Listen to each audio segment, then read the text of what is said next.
todo lo que tiene que ver con sexualidad, que se enseña poco, se habla menos en la carrera de medicina. Así que bueno, bienvenidos. Yo Genial. recuerdo hace años, como grado 2 en comunidad, que nos invitaron a hacer una jornada de integración entre comunidad, alumnos, familia, en un liceo en Melilla. Y, y los estudiantes de medicina que fueron conmigo nos decían, bueno, pero todas estas cosas en realidad que estamos opinando y hablando es por nuestra experiencia personal, porque a mí nadie me enseñó nada de sexualidad en facultad. Y bueno, ahí tomamos el tema un poco de la mano, pero es un debe muy importante en toda la carrera, así que llegar a la Mercedes, pediatría. Mercedes, Mm. algo para compartir también y para celebrar y compartir con ustedes la alegría de que por primera vez en la historia la currícula de medicina en sexto año ahora va a estar obligatoriamente diversidad sexual, a partir de este No año. solo diversidad, sexualidad, por favor, todo. Es Sí, pero como que no hablamos. en esa misma instancia abordamos sexualidad. Claro, obvio, Es que por son temas supuesto, que son inseparables. claro. No, pero eso yo no me olvido nunca, y yo, qué momento, imagínate, porque a mí tampoco nadie me había formado para enseñar a otros sobre sexualidad. Bueno, Entonces me las vi en cuadrillas, pero lo logramos. Fue bien. una experiencia muy interesante en ese liceo, muy, muy linda estuvo. Así que bueno, no sabía, me alegro mucho de esa noticia, así que arriba con eso. Gracias.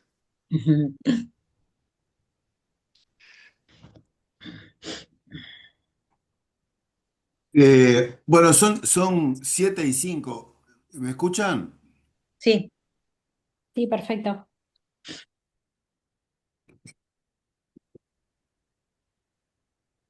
capaz que podemos empezar, ¿no, Walter? No Estamos- sé cuántos hay conectados. 28. Capaz que un minuto más. Y compraste el otro chico. Ah, bueno. No, pero eso está Bueno, bien. bueno, y recordarle a todos los asistentes, por favor, que silencien sus micrófonos, así los disertantes pueden hablar tranquilos y no se superponen por favor. Casi, casi. No, que la verdad que sí, como tengo que sacarlo. No hay. ¿Qué tal, Leo? Dos, y a ver, dos, siete. Ahí tenemos acá, a ver, yo no puedo silenciar a Que no es, Tania. que ya- No, porque no sé quién está de anfitrión. Ahí está. Bien, perfecto, ya quedó silenciado. Bien, yo me silencio también y los dejamos entonces, Walter, que tú los vas a comenzar, no sé, ¿cómo hacemos?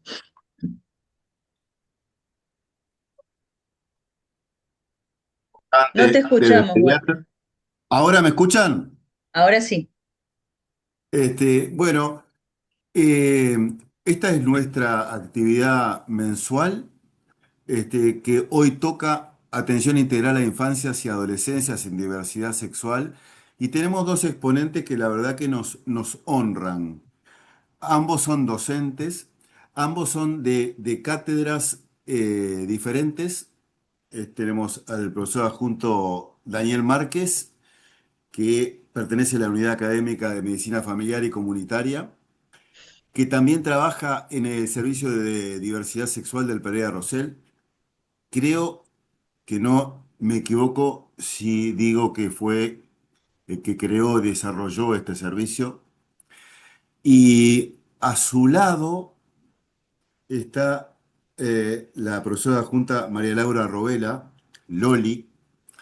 Loli es una persona extremadamente conocida en la pediatría, sobre todo en la gente joven. Es algo así como la ídola de varias camadas de residentes que ha sabido formar directamente y con los materiales que ella, docentes que ella misma ha generado.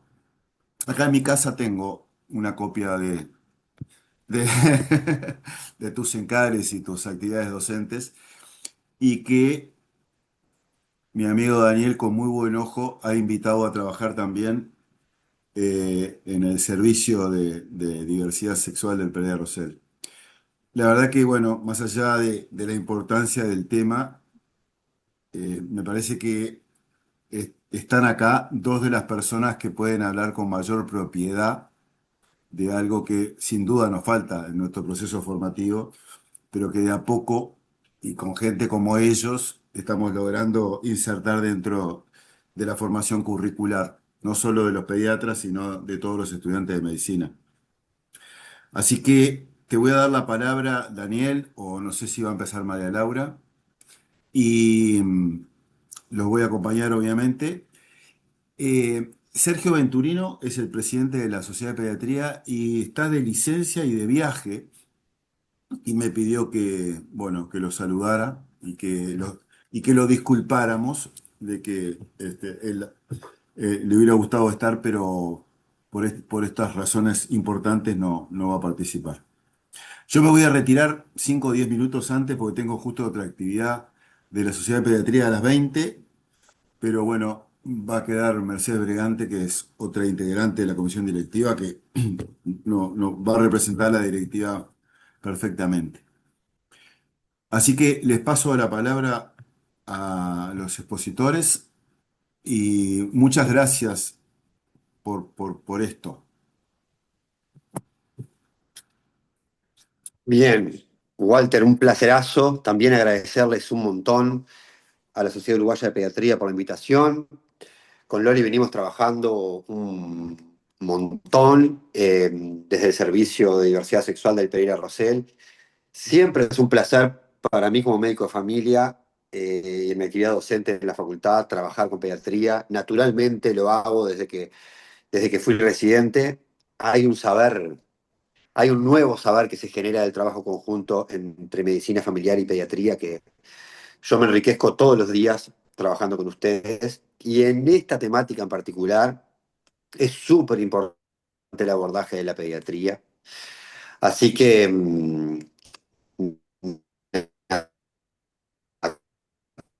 pensamos entonces con con la exposición. ¿Me escuchan bien a mí ustedes ahí?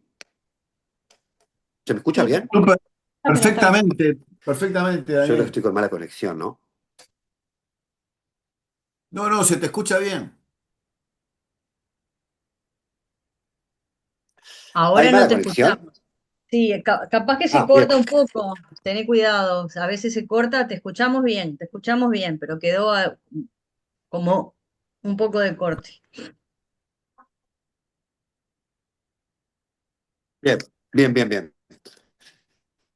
Bueno, siempre que comenzamos a trabajar en esto, nos preguntamos, ¿sí?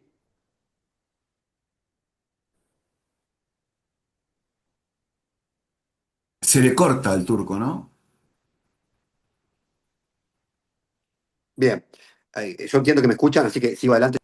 Siempre que planteamos este abordaje, planteamos desde este punto de vista y arrancamos con esta misma diapositiva, ¿no? Eh, ¿Qué nos pasa cuando se corta, me dicen ahí? Yo creo que estoy en un lugar con buena conexión. No te puedes apagar la cámara si no. No es lo Bien, ideal. No, pero es una bien. pena. No, pero voy a ver si me cambio de consultorio.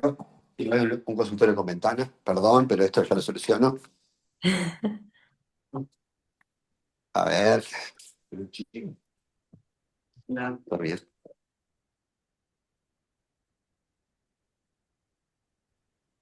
Ahí, capaz que sí. Escucha. Bien. Dale. Perdón la prioridad, pero bueno, es una historia. Bien, entonces, como les iba diciendo, lo que siempre nos planteamos es, ¿todas las personas están preparadas o disponibles para trabajar diversidad sexual? Y bueno, y la respuesta es que entendemos que no, que como todo esto requiere una formación específica. En el transcurso de la presentación con Loli vamos a hablar de evidencia científica, de problemas de salud, qué problemas de salud buscar, cómo buscarlos. Digo porque me ha pasado en estos años de que hay como una sensación o predisposición a que esto se aborda con sentido común. Entonces, lo primero que quiero explicitar para esta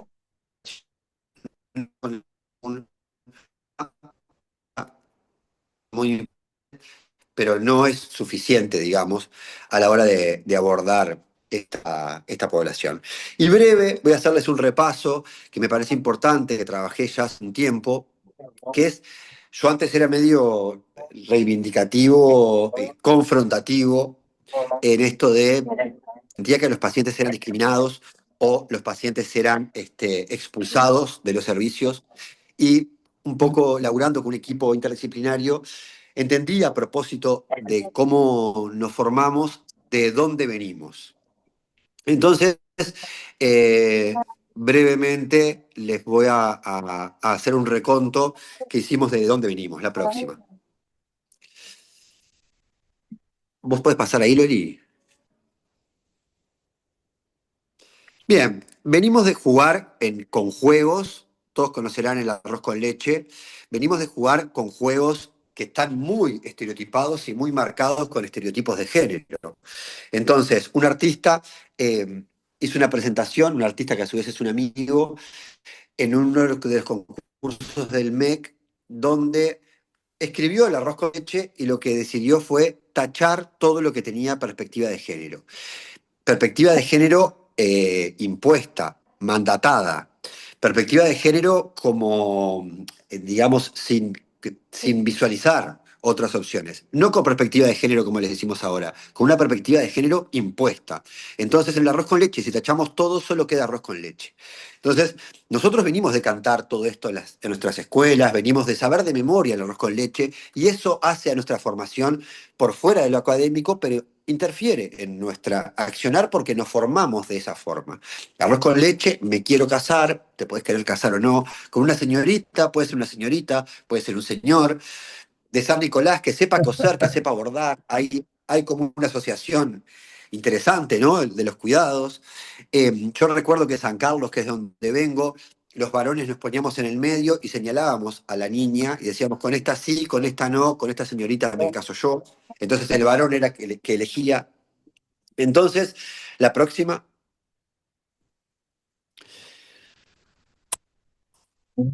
la próxima, y la próxima, a ver, ahí va. Y acá empieza como la anterior, la de la familia Ingalls. Entonces, ¿qué nos pasaba cuando éramos chicos en los medios de comunicación? ¿Qué veíamos? ¿Qué interpretábamos? ¿Cuál era lo masivo? Bueno, no estaba representada la diversidad sexual. Era la familia Ingalls, una familia muy estereotípica, con problemas de la mujer cuidadora y el hombre proveedor, ¿sí? La próxima, también nos criamos y nos formamos viendo Almorzando con Mirta Legrand, la próxima. Hay un capítulo de uno de sus almuerzos que les recomiendo que tiene que ver cómo se aborda a una persona trans y cómo no se aborda a una persona trans, el ejemplo negativo, digamos, y después muchas personas de mi generación, incluso algunas personas mayores que nosotros, nos formamos viendo este universo de Cris Morena, ¿no? De nuevo, lo mismo. La chica sensible, el varón fuerte, no estaba representada la diversidad en ninguno de estos casos. La próxima.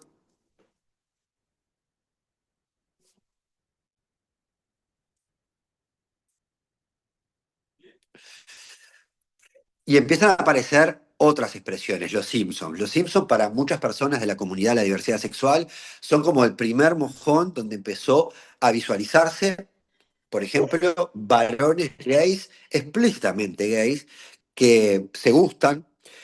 Marge se imagina besando a una mujer y empiezan a aparecer estereotipos más rotos y empezando a mostrar la diversidad. La próxima, y acá les recomiendo algunas series, los adolescentes nos enseñan un montón de esto, acá hay alguna serie que es de Modern Family, empieza a mostrar otros modelos familiares, la diversidad dentro de los sistemas familiares, la adopción. La próxima.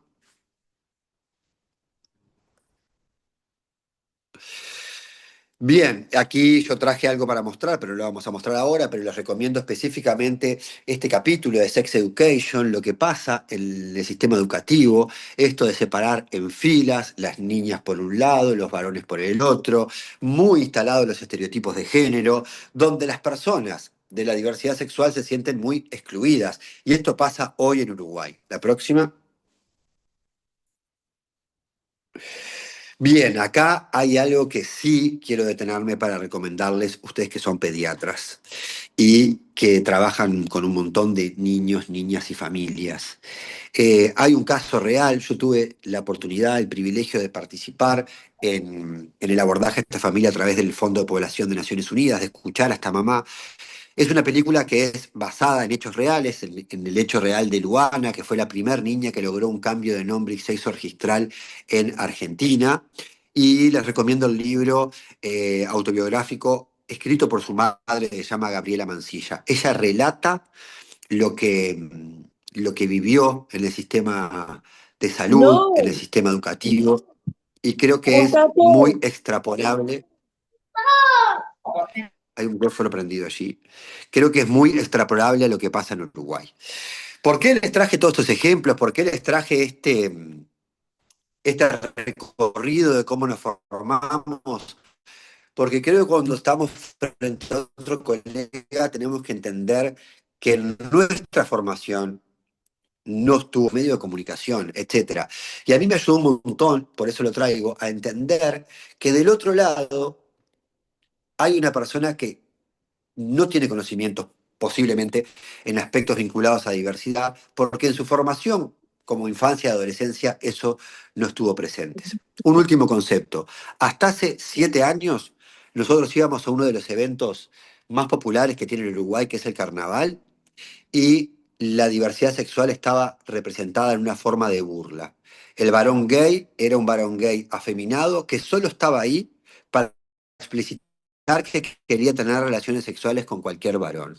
Y eso era fuente de risa de toda la platea. Entonces Uruguay está en ese camino de transición. Ahora, cuando nosotros atendemos a adolescentes, hay otros referentes. Los adolescentes empiezan a visualizar referentes de la.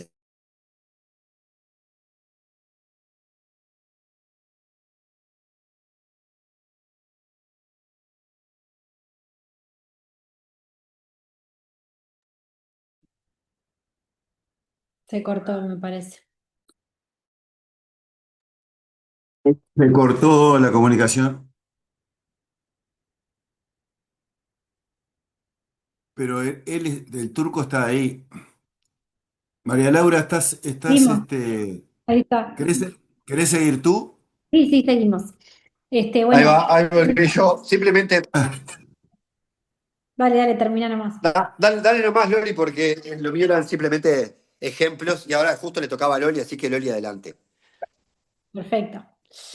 Bueno, en realidad, como para hablar de estos temas, más allá, a continuación de esta introducción que nos hacía el turco, de que estamos tan mentalizados o tan como naturalizado las situaciones como más heteronormativas, estaba bueno empezar por ver cuáles son los conceptos básicos que tenemos que aprender, ¿no? O que reforzar, capaz que algunos ya lo saben, y los que han leído algo de diversidad, esto les va a parecer muy reiterativo, pero a los que no, este, está bueno entender en el qué idioma hablamos, ¿no? Nosotros tenemos desde lo genético, lo que es el sexo biológico, no sé si ven el cursor ahí, el sexo biológico que es el determinado por nuestros cromosomas, ¿sí? Que en realidad es lo que se puede definir como femenino o masculino, también se puede encontrar intersexual, ¿sí?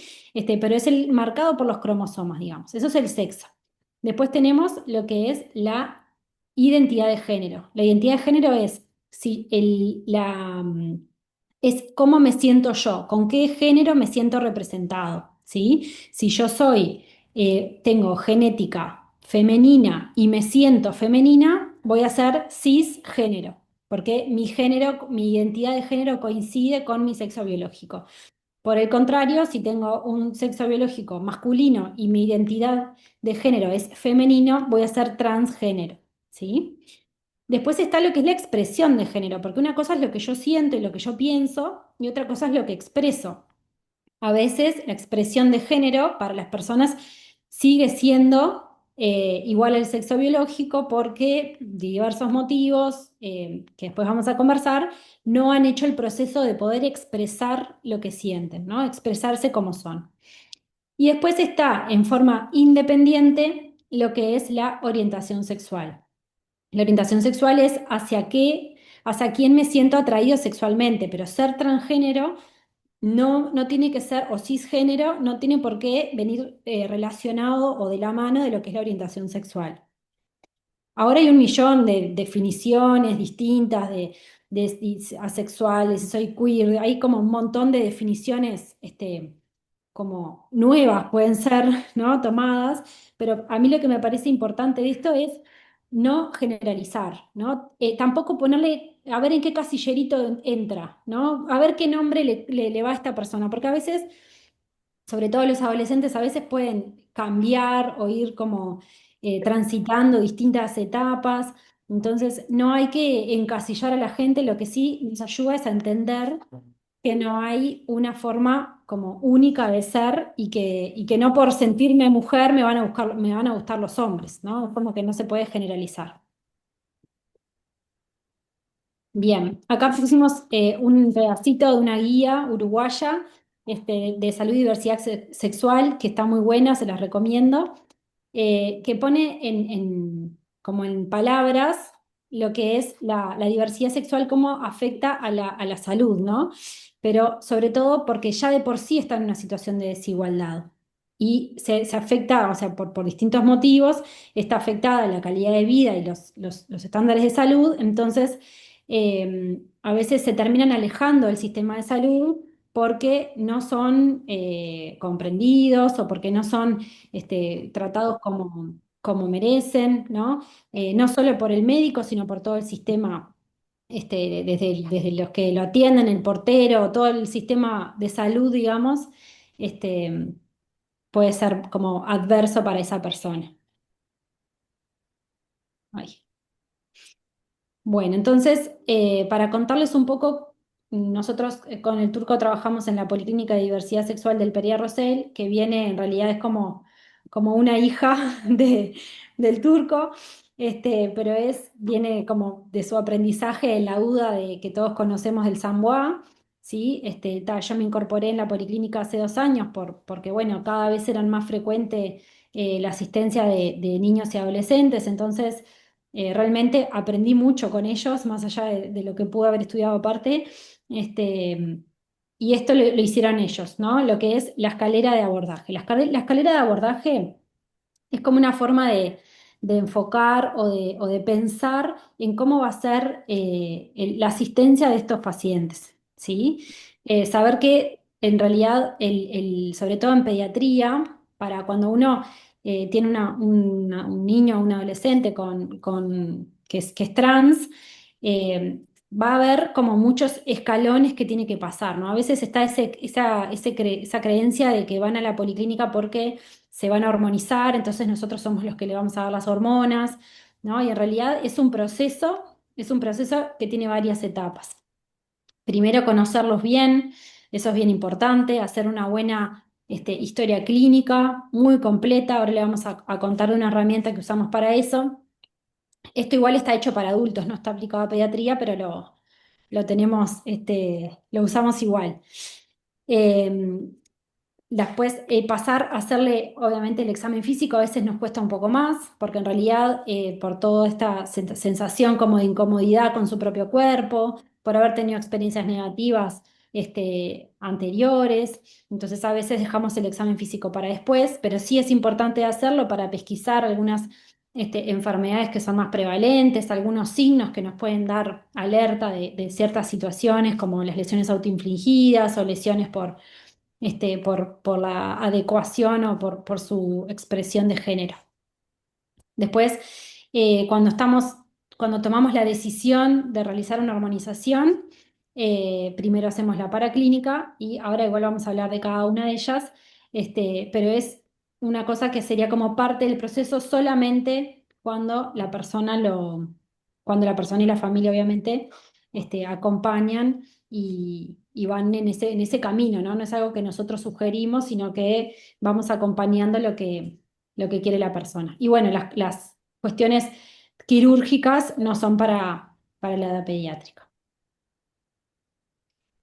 La línea de vida modificada es una herramienta que también elaboraron en la UDA, que es súper interesante. Lo que hacemos es darles una hoja 4, una hoja cualquiera, que tienen que trazar una línea en donde el 0 es el inicio de la vida y tiene que llegar hasta el momento actual, ¿sí? Eso nos permite, le damos un tiempo afuera de la consulta y nos permite que ellos vayan poniendo, les decimos que pongan los eventos importantes o cosas que les parece que fueron mojones en su vida y después la analizamos en conjunto, ¿sí? Acá las cosas este es un ejemplo real de una línea de vida en el que nos permite como fácil, rápidamente y de una forma como bastante didáctica, entender o conocer toda esa trayectoria, ¿no? de vida del niño, del adolescente, poder identificar en qué momento fue la identidad de género, eso lo vamos marcando nosotros, en qué momento fue la expresión de género, y hay un concepto acá súper importante que ellos también demostraron que el tiempo que pasa entre que el niño o adolescente se identifica con una identidad de género, o sea, reconoce que su identidad de género es distinta a su sexo biológico, el tiempo en que lo logra expresar, ¿no? Es directamente proporcional, inversamente proporcional a su salud mental, digamos, ¿no? Cuanto más tiempo pasa entre que se reconoce como de otro género y lo logra expresar, es, eh, es tiempo de sufrimiento, es tiempo de angustia, lo vemos no necesariamente en esta línea de vida, pero sí vemos que en este periodo es donde están los intentos de autoeliminación, los suicidios, situaciones como adversas desde el punto de vista de la salud mental. Entonces, también nos habla de la contención y del apoyo que sienten esos pacientes, ¿no? Esas personas, porque si yo me identifico y no lo puedo expresar o no lo termino expresando por múltiples causas, quiere decir que la mayoría de las veces no estoy en un entorno que me permita realmente ser como soy, ¿no? O que tengo miedo de expresar realmente lo que siento por diversos motivos.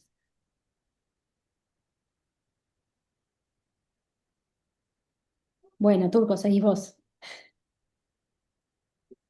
Si tienen dudas, nos pueden cortar. Vamos medio rápido, capaz. Estás muteado.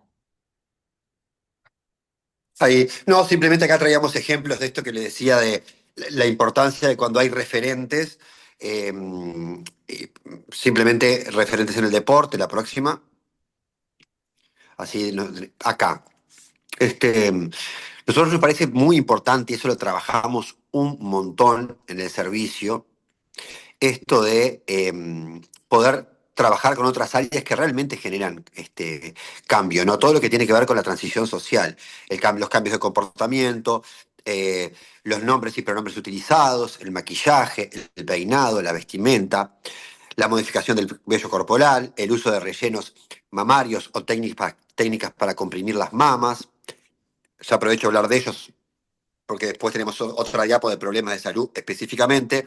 La faja que se recomienda utilizar se llama binder, que es una faja que ayuda a comprimir el tórax en forma homogénea. Y eso es importante porque después vamos a hablar de los problemas que trae la faja tradicional. Hay algo que se llama, lo vamos a hablar después, pero hay dos datos que a mí me parecen fundamentales que hemos desarrollado en Uruguay. El dato de que hay un problema de salud muy frecuente en adolescentes y adultos en la emergencia vinculada a la identidad transgénero, que es la cervicalgia. Y ustedes me dirán, ¿qué tendrá que ver la cervicalgia en todo esto? Un montón.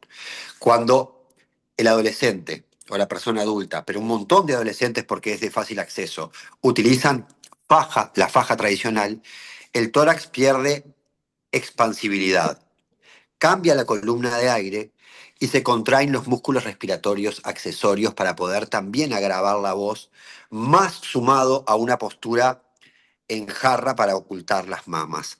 Todo eso, desde el punto de vista fisiopatológico, lo que genera es una contractura sostenida de los músculos respiratorios accesorios y da cervicalgia crónica.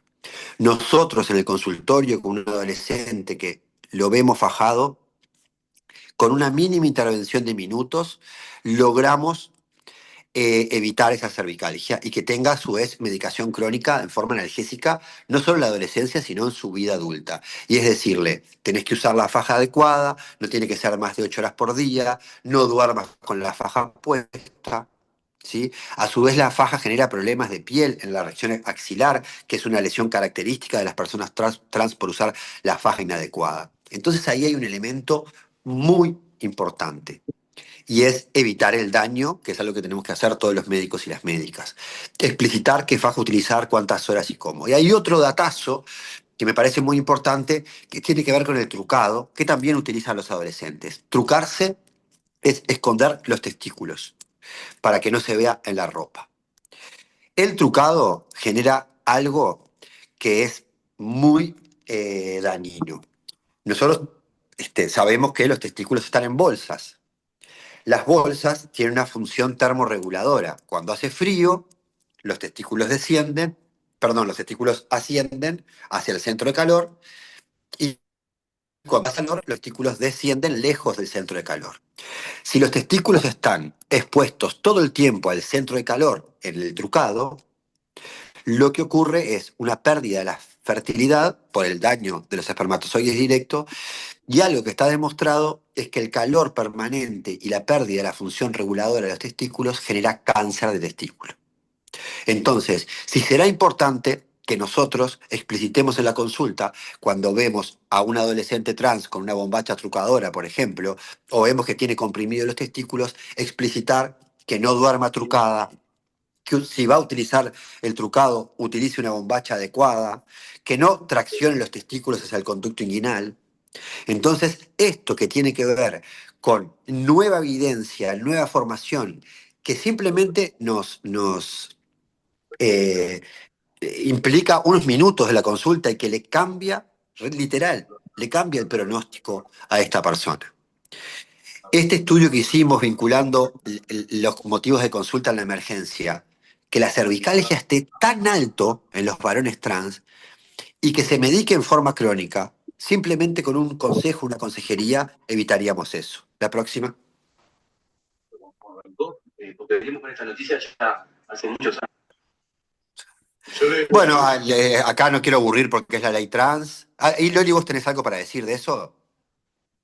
No, capaz que contarles nomás para los Eso. que capaz que no están enterados, el solicitar la adecuación, o sea, solicitar el cambio de nombre y sexo o sexo registral, cuando no coincide con su identidad de género, lo pueden hacer los menores de 13 años cuando tienen anuencia de los representantes legales, ¿tá? Y acreditar la existencia de un proceso acompañado por profesionales idóneos. Y de 13 a 18 años con la anuencia de sus representantes legales, pero no es necesario el informe médico, digamos. Y una cosa también a tener en cuenta es que una vez que se cambian el nombre y el sexo registral, solo pueden volver atrás, o sea, se hace una sola vez. Después solo puedes volver a tu nombre y tu sexo anterior, y es luego de los 5 años de haber hecho el cambio.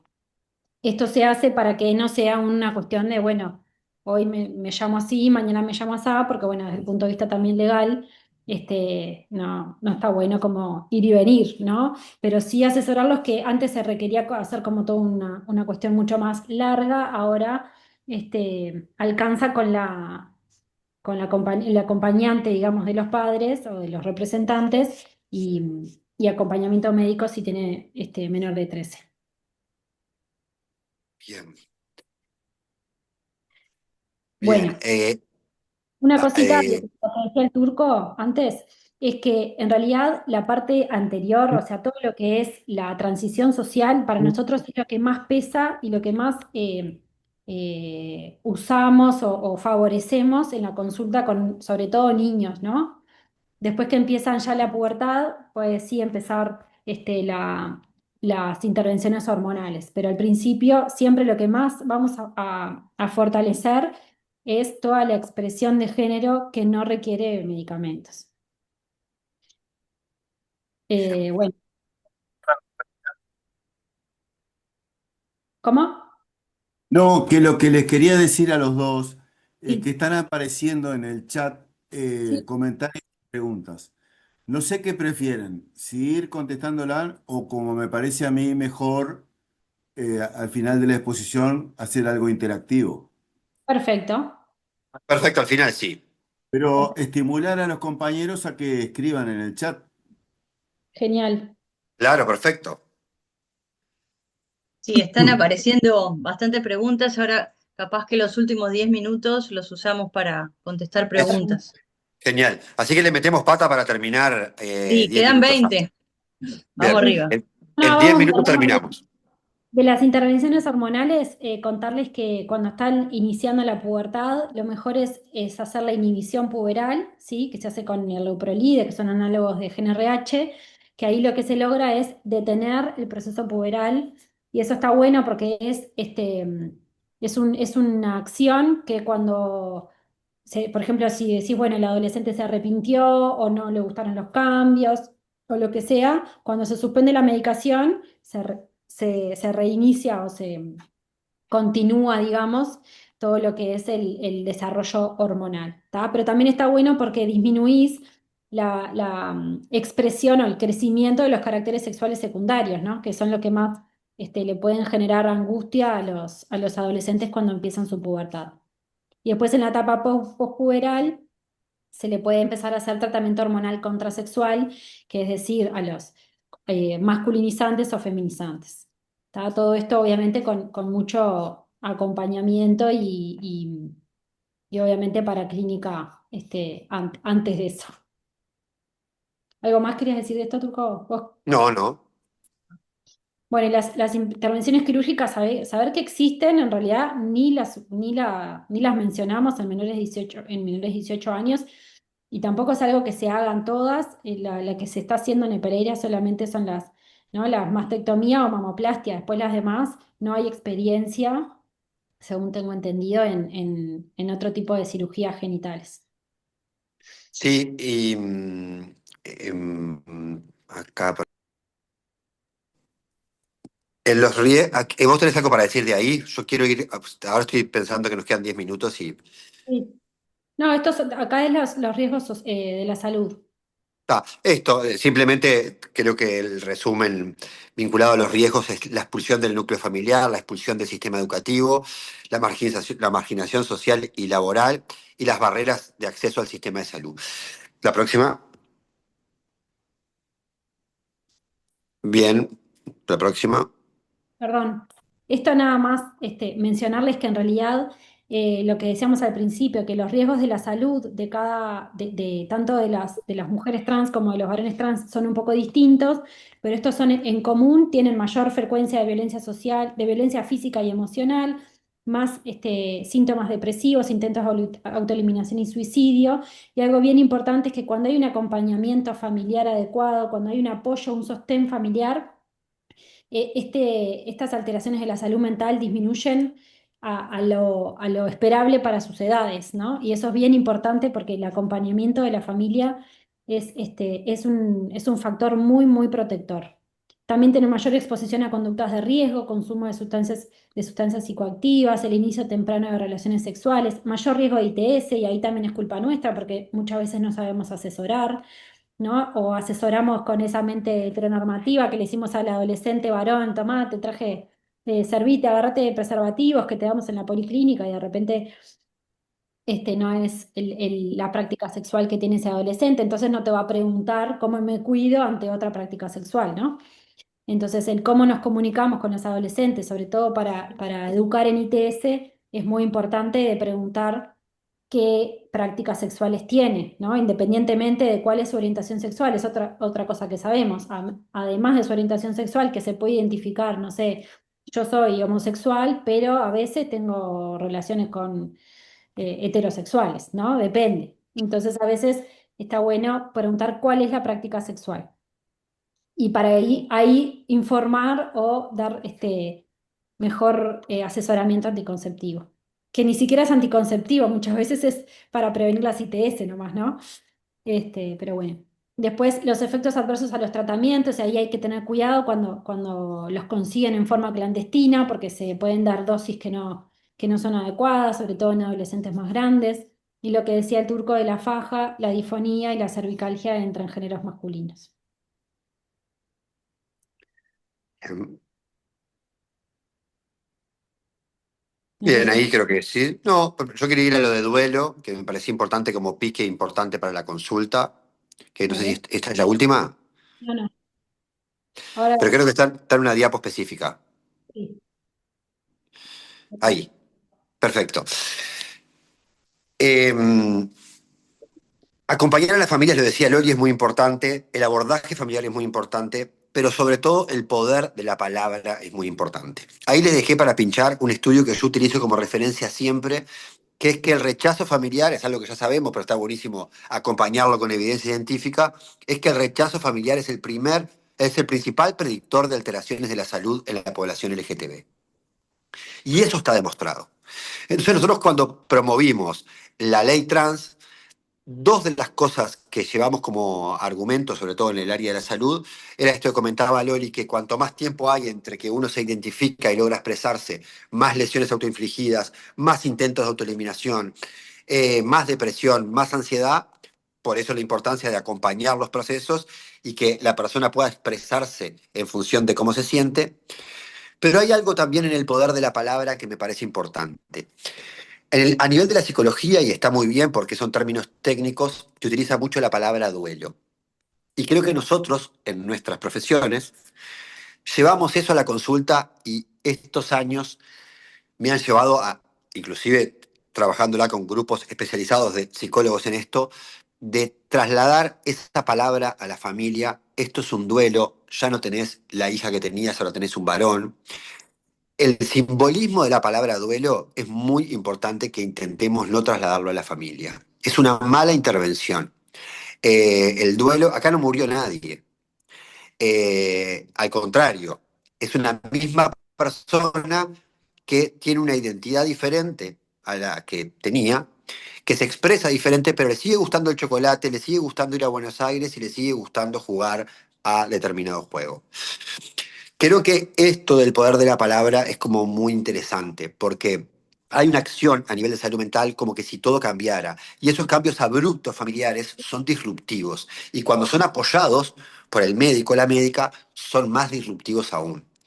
Entonces, si bien a nivel psíquico y psicológico existe un duelo de esa madre, por ejemplo, que ya no tiene una hija, tiene un hijo, etcétera, a nivel del sistema de comunicación familiar es desaconsejable utilizarlo. Y les dejo ahí ese estudio que me parece muy interesante para difundirlo. La próxima. Bien.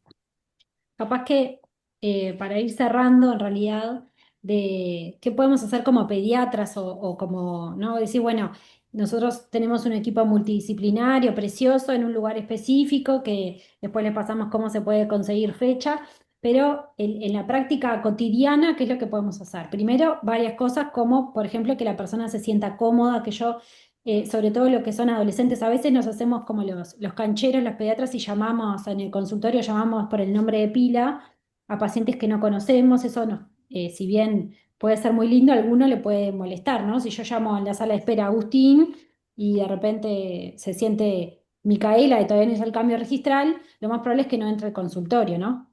Entonces poder llamar por el apellido, poder preguntarle a la persona cómo quiere que la llamemos, qué pronombres quiere que usemos, no tomar las cosas por obvio, ¿no? No dar todo por sentado, como parte de la consulta, preguntarle, pero como sin mucha cosa, ¿no? Ya te sentís identificado con el género masculino, con el femenino, así como preguntamos, no sé, te gustan varones, mujeres, qué tipo de prácticas sexuales tenés, ¿no? Como tratar de hablarlo sin mucho tabú. Y si no hay nada definido, no pasa nada, o sea, tampoco es apurar a definir cosas, ¿no? Y después está bueno que lo que decíamos antes, que si uno identifica o está atendiendo a una persona, a un adolescente que ya tiene ya se siente, lo tiene identificado, tiene su identidad de género, bueno, lo primero, lo que más hacemos nosotros es favorecer que su expresión de género sea la mejor para la persona, ¿no? Que se pueda expresar libremente en la casa. A veces hacemos reuniones nos juntamos con los padres, con la escuela, con el colegio, con el club, ¿no? Tratamos como de articular ahí en los lugares donde no se está pudiendo expresar como se quiere expresar. Esa es la tarea que más nos lleva el éxito, digamos, en esto de acompañar a adolescencias e infancias trans, que no es tanto el peso de la medicación y de lo hormonal y de lo quirúrgico como se piensa, sino de que las personas realmente se sienten contenidas, ¿no? Y eso lo podemos hacer todos como pediatras, como médicos de familia, como personas que atendemos niños y adolescentes, no solo en el consultorio así como en el consultorio de control, sino en la emergencia, ¿no? En cualquier instancia que estemos atendiendo infancias. Yo, para agregar algo a eso, Loli, nosotros trabajamos con el servicio, con la unidad académica de psiquiatría infantil también en el Pereira. Hay muchos intentos de autoeliminación que están vinculados a identidad de género y de orientación sexual. Algo que se repite un montón cuando trabajamos en conjunto, cuando vamos a ver a los niños y niñas y adolescentes a sala, cuando van a la policlínica de servicio que trabajamos con Loli, y ustedes lo saben porque lo viven en primera persona. Hay una alteración enorme cuando el niño, y estos niños y adolescentes son, es muy frecuente que les pase, son obligados a jugar con determinada cosa. Yo creo que acá hay un tema que es muy importante. Generalmente cuando indagamos y hacemos intervención familiar, muchos de estos niños no tienen la posibilidad de jugar libremente en esto de qué es de niña y qué es de varón. Hay una cuestión de reafirmar, que es una acción bastante desde los padres con la mejor intención de proteger, pero que termina generando un daño directo, que es esto de los varones juegan con esto, las niñas juegan con esto, y esa no libertad en el juego, bueno, ustedes saben, no lo tengo que contarles yo, el daño que genera. Son niños que desean realizar un juego. No sé si me ocurre, el último ejemplo hace poco, uno de los niños que atendemos es obligado a jugar al fútbol y no le gusta el fútbol. En esto de el fútbol es de varones y vos naciste varón y entiendo que sos afeminado o que te gustan las cosas de niña y por mandato social se termina prohibiendo esa libertad en el juego. Siguiente. Bien, Ok. y terminamos, Lori, ahí date un... Sí, les pusimos en realidad cómo contactar el servicio de diversidad. Les podríamos pasar, acá está el celular, ¿no? El teléfono es el teléfono del hospital, es casi como llamar al Papa, pero con el celular sí pueden mandar mensajes que se les va a atender en el horario de la policlínica. Después tienen acá, les pusimos el QR de este curso que está buenísimo, que participó el turco en su generación, que es cortito, es autoadministrado, es gratis y está muy bueno para introducirnos a la salud y la diversidad sexual. Pasamos a las preguntas. Preguntaban por el Binder, ahí les puse lo de TBU. Eso está buenísimo también contactarlos con las organizaciones, ¿no? Trans Voice Uruguay, por ejemplo, que para las familias es re importante ver que no son los únicos que les pasó esto, o sea, hablar con otros padres que están en la misma situación, que ya pasaron por las situaciones, que los puedan aconsejar. Este, Loli, les vamos a pedir si ustedes pueden mandarnos por escrito a la Secretaría todos estos piques para difundirlos. Sí, ¿Está? claro. Los Puede tenemos ser. sistematizados, de hecho. Sí, sí, Ay, por claro que eso. sí. Y los difundimos a través de las redes de la sociedad, que va, así llega a todos y no solo entre nosotros. ¿Está? Los links de dónde comprar, de dónde hacer, las recomendaciones, esas cosas que son del día a día, ¿no? Ah. Después, Patricia pregunta cuál sería la bombacha adecuada para el trucado, supongo. ¿No, Sí, Turco? sí. La bombacha, es parecido a lo que pasa con la faja mamaria. La bombacha tiene que tener algunas características. Hay una bombacha, se llama bombacha trucadora, que no debe comprimir demasiado, con demasiada presión, pero lo principal es no dormir con el trucado. El trucado puede ser con bombacha, que es menos dañino que con faja inguinal. Es, está la y tracciona hacia adentro. Entonces lo principal es decir, hay que utilizarla por poco tiempo, por esto que les decía de las consecuencias irreversibles. Después dice cuáles son los fonoaudiólogos especializados y si hay una lista. Bien, hay solo dos fonoaudiólogos especializados que trabajan en nuestros equipos. Que me refiero a que hay solo dos que tienen formación y que conozco, capaz que hay algunos más, pero sé que trabajaron en becas y hicieron pasantías en servicios especializados. O sea que la Después, disponibilidad con audiólogos especializados no es tan amplia. si hay equipo especializado de salud mental, eso es una gran carencia que tenemos en todos los Pero sentidos. podemos recomendar Pero, el CRAM. ¿cómo? Podemos recomendarle el CRAM, que es el Centro de Referencia Amigable de Facultad de Psicología, que es un servicio gratuito, que tiene lista de espera, pero son psicólogos especializados en el abordaje de la diversidad sexual. Trabajamos un montón con ellos, realmente tienen una formación, investigación. Muchas de las cosas que compartimos acá son también trabajos, pero bueno, sabemos que a nivel de ACE es una carencia global, ¿no? También saber que a veces el acompañar como pediatras y que la persona se sienta validada y apoyada ayuda muchísimo, ¿no? Obviamente que no se sustituye por un pediatra, pero a veces es como identificamos el problema, pasa de salud mental y en realidad lo que necesita es alguien que lo escuche, alguien que lo acompañe y capaz que es más fácil de conseguir eso que el psiquiatra. Después dice, paciente que sigo desde la niñez, ahora en la adolescencia veo cambios en la forma de vestir, intuyo, pero como les pregunto, viene con los padres. Ahí, en realidad, es como cualquier tema de la adolescencia, lo ideal es hablar a solas con el adolescente y poder preguntarle directamente, ¿cómo te sentís con tu cuerpo? ¿Te parece que hay algo que quisieras cambiar? ¿Algo de tu cuerpo te molesta? ¿No? Y ahí, si vos le habilitás el preguntarle por su cuerpo, habilitarle cómo se siente, pero lo mismo si te parece que está deprimido, si te parece que está angustiado y por otras cosas, ¿no? Puede ser con su imagen corporal, por como un trastorno de la conducta alimentaria. Ahí abordamos de la misma manera, o sea, tratar de entrar por ahí, habilitando al hablar. La SUP hizo un curso y ahora va a ser otro. En breve, en breve sale otro, que capaz que ahí podemos poner también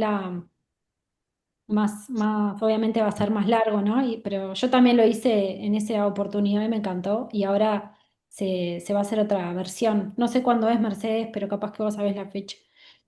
Queda pendiente para la lista de cosas que ya estamos anotando, que nos van a mandar los ítems, los links, todas las recomendaciones, el CRAM de la Facultad de Psicología, que son fonoaudiología, son cosas que tenemos que tenerlas para poder derivar a nuestros pacientes. Bueno, yo voy a hacer un poco la doctora House, o doctor House, en este tema. Y les quiero preguntar, del punto de vista de la salud mental o emocional, ¿cómo ustedes explican que a un adolescente, a un niño, le suceda estos eventos? A ver, ¿qué nos pueden decir? ¿Cómo lo explican? ¿Por qué pasa? ¿Qué es lo que hay? ¿No? Quiero que ustedes me lo digan. Así de. Doctor Bien, House. yo creo que ahí no hay una única respuesta. Yo lo que me ha ocurrido en mis años de trabajo en esto, intercambiando con profesionales, sobre todo que han estudiado un montón y de otros países, es esto de que la mirada desde el no patologizadora. ¿A qué me refiero? Creo que ocurre lo mismo que ocurre con una persona cisgénero. Me refiero a que yo podría preguntarme qué es lo que pasa que una persona es cisgénero o es heterosexual. Creo que tiene que ver con acciones naturales de la vida cotidiana que hacen que, por ejemplo, un varón pueda sentirse atraído por un varón, una mujer atraída por una mujer. Lo que sí cambia un montón es que el problema no lo tienen esas personas. Terminan teniendo problemas de salud, pero creo que es por la mirada juzgadora del exterior. Y eso no lo dijimos con Loli en la presentación, pero es una mirada que tenemos súper clara y potente.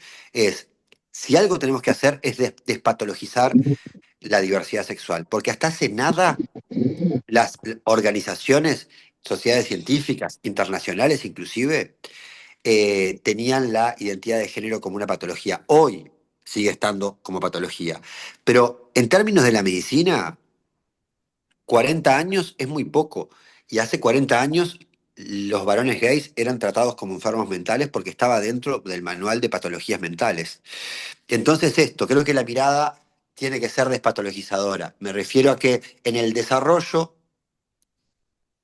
natural de las personas, hay personas que resultan sentirse atraídas por varones, por mujeres, por ambos, por ninguno, y creo que lo que termina haciendo daño es la mirada patologizadora. Yo creo que no hay una respuesta para tu pregunta, Mercedes, de pensar por qué ocurre esto, porque No, tampoco hay una, estás tampoco, dándola, estás dándola, estás dándola, estás dándola. ahí va. Porque tampoco hay una respuesta para contestar por qué las personas son heterosexuales o cisgénero. No la Eso estás es como, dando. Y esto pasa, ahí va. esto es histórico de toda la vida, de distintas culturas, distintos mundos. Estamos en un Sí, sí, sí, Uruguay claro. chiquito, occidental. Entonces a veces nos vemos entre nosotros mismos, pero Eso, seguro. esto es histórico, tiene Es que que ver con nosotros el desarrollo de las sociedades y tiene mucho que ver con los derechos de las personas, los derechos de juego, los derechos del tiempo libre, los derechos de vestirse, de estudiar, cómo alimentarse, de cómo nos vemos, ¿no? Los estereotipos que nos vende el marketing. O sea, no pasa solo por la diversidad sexual, sino por el derecho de cada género, perdón, de cada persona, Exacto. de ser lo que quiere ser, ¿no? Y llegar a el equilibrio que le da felicidad. Eso es, creo, lo que es el trabajo de cada uno de nosotros, ¿no? De poder ayudar a nuestros pacientes a crecer felices y sanos. Y bueno, estamos llegando a las 20 horas. Esto ha sido fantástico. Creo que todos hemos aprendido muchísimo. Nos vamos todos con ganas de seguir hablando con ustedes porque fue una presentación espectacular. Le queremos agradecer desde la Sociedad Uruguaya de Pediatría y bueno, esto se va a replicar, queda en YouTube en unos días para que otros colegas puedan acceder, difundirlo y bueno, y agregar en nuestras redes todo lo extra que ustedes nos puedan aportar. Y bueno, ya los dejamos comprometidos para hacerles preguntas, dudas, comentarios y que nos ayuden en nuestra calidad de mejorar nuestra calidad de pediatras, ¿verdad? Y médicos de familia. Bueno, Un muchas gracias. placer, un placer el espacio y siempre un gusto de trabajar en conjunto. Cuente con nosotros siempre. Yo quiero aprovechar a mencionar que tenemos dentro de la SUB también lo que es el Comité de Diversidad Sexual, que está bueno también si tienen preguntas, consultas que se pueden acercar, que bueno, también estamos disponibles para eso. Exacto, exacto. Bueno, Gracias, gracias Loli. bueno, Bueno, muchas vamos gracias. quedando por acá. Les agradecemos de corazón y hasta la próxima. Hasta la próxima. Abrazo enorme. Conectarse.